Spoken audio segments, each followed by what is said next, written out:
Hey everybody, this is Dan, and I just wanted to take a minute to put together a video for those of you who are teaching online for the first time. So many of you have been teaching face to face, you've been in the classroom for many years, and now you have to put an online class together and you're a little reluctant. And there's good reasons for that reluctance. Some of us, we got in the business for student interaction and the personal connection, and all of a sudden we feel like we're going to lose that when we start teaching online. And it is a different style of interaction, but it can still be personal, and I'm going to talk to you about how you can personalize your class in a little bit.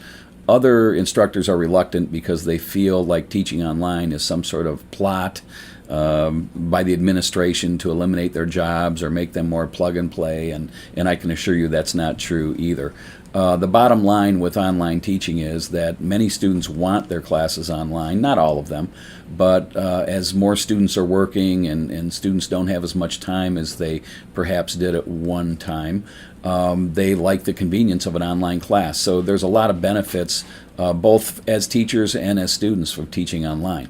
So one of the things I'll tell you about teaching online, after teaching face-to-face for many years, is that I really felt like teaching online was a lot more work. And there's some reasons for that. And I think the big reason for me is that it's important you put a lot of time in up front. And when you do that, it seems like it's so much more work than teaching face-to-face. But the bottom line is, if you put a lot of time up front into your online class, you'll have it done for the entire semester, and then all you'll need to do is grade.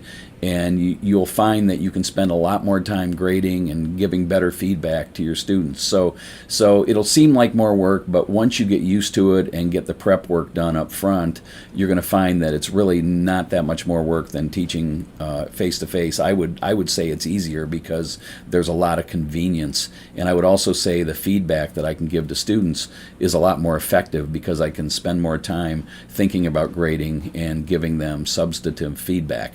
So some advice I have if you're teaching online for the first time: first of all, get to know your instructional designer. It's really important. So get to know your instructional designer. He or she can help you if you have any issues with the technical part of the course, and they can help you build the course as well. So that's probably the most important piece of advice.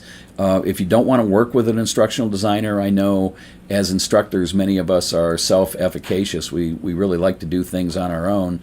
Hook up with a colleague who has taught online and get some tips from colleagues when needed. It's really important to have someone to help you out if you run into trouble or have questions. Second, what you should do is you should always get in touch or learn how to access your university's online teaching resources. So whether your university has a Center for Teaching and Learning or an online teaching academy, in most cases, everywhere I've ever been, there's been great help online as far as how to do things in the LMS, whether you're using Canvas or you're using Blackboard. There's a lot of resources out there, and normally universities have a library of resources that's readily available to you. So make sure you familiarize yourself with the resources that are available to you through your university. As far as where to get started goes, some people don't even know where to start. So what I always do is I would always take my syllabus from my face-to-face class and I'll start there. So some universities have course blueprints or sheets to fill out for designing an online class. If you have one of those blueprints that you need to fill out, you can do that by using your syllabus. But the best way to think about this is that in an online class, usually we have a module every week. So a module is nothing more than a file folder, if you will. And I think that's a good analogy for it. So if there's 15 or 16 weeks in a semester, for an online class, you're going to have 15 or 16 different learning modules. And modules are pretty easy to lay out. If you're using Canvas, they're super easy. And the first thing I like to do when I put an online class together is I like to lay out all my modules. So I'll simply just look at my syllabus and put a module together for every week, and I'll put the dates on those modules, and that's a good way to start me getting organized. So now that I have the modules in my class, I'll simply put a module homepage in each module, and that homepage is like a web page or like a document where you will type in what the students are to do that week. So you might want to have module objectives on those pages. You'll have reading assignments on those pages, and you can do other things like post videos or post links to other resources online or at the library. So if you lay out your modules first, in every module you're probably going to have a module page and then whatever kind of assessment tools you're using. So if you have quizzes every week or every other week, you can create a quiz and drop those in the appropriate modules. And once you start to lay this stuff all out, it's going to be easy for you. So if you sit down with your syllabus, you're basically going to mimic exactly what you do in a face-to-face class when you lay out your online class, and it's going to be really easy.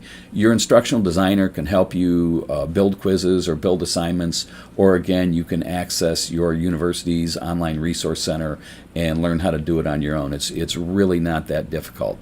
Another suggestion, so if you've lectured in the past and you're concerned with keeping that personal connection with your students, it's really important that you put a desktop lecture or a small video in your module every week. Now, that's going to be a zone of discomfort for many of you, but making videos is really easy. This one right now I'm making on my Macintosh in my office. So what I do as an online teacher is every week I put a quick video together, try to make it 10 minutes or less. I don't script it. And what I do is I talk about what they have to do that week. So if it's a reading assignment, I might talk about the reading. I might go through what they can expect on a quiz. But I like to personalize it, and I like to make sure students know that there's actually someone, behind the curtain, so they just don't think that there's a robot back there. And I can tell you, when I started putting lectures together every week for my online class, it really changed the whole demeanor of the relations with the students. In other words, students got back to me more often. Many of them commented that they loved the videos because they felt like they had a personal connection. So I think videos are really important because it sort of demystifies that impersonal space that can come across online. The other thing you want to do in your course, and I should have covered this up front, is you want to put a virtual office in your course, and you can do that by using a discussion board. Again, if you don't know what I'm talking about, I can help you with that, or you can talk to your instructional designer, but you want to make sure that students can get in touch with you and that you have some sort of virtual office hours and that they have your contact information. I think if you do that and you put video lectures in every week, it really goes far to personalize the class. The other thing or other piece of advice I can give you, I've seen a lot of teachers that end up just posting really long, boring PowerPoints in their online class. That's really not a great strategy. So if you do have PowerPoints, you can post them, that's fine. But I would suggest breaking them into chunks whenever possible, perhaps narrating them, perhaps using them as tools where you can show a portion of the PowerPoint and then take advantage of something like an inline quizzing feature in your learning management system.